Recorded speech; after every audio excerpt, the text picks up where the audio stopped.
ஹியூமனிட்டிங்க ஒரு மிகப்பெரிய பிரேக் த்ரூக்குள்ள நுழையுது. இன்னும் 10 வருஷத்துல பாத்தீங்கன்னா 2036 10 வருஷத்துக்குள்ள எதிர்காலம் ஏஐ சம்பந்தமா தான் இயங்கும். அதை எல்லாரும் புரிச்சுக்கோங்க.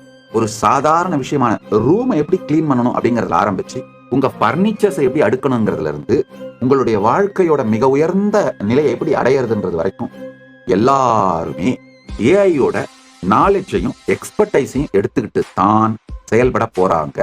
யார் இப்ப அடுத்த 10 வருஷத்துல எலைட் சொசைட்டியா, ரிச்சா, இன்டெலிஜென்டா, எஜுகேட்டடா, பூமியோட எல்லா ரிசோர்சஸையும் என்ஜாய் பண்ற எலைட் சொசைட்டியா மாற போறாங்க அப்படின்னா இந்த advanced daily AI companions use பண்றவங்க தான் மாற போறாங்க. அது 50% ஆஃப் த பாப்புலேஷனா இருக்கும்.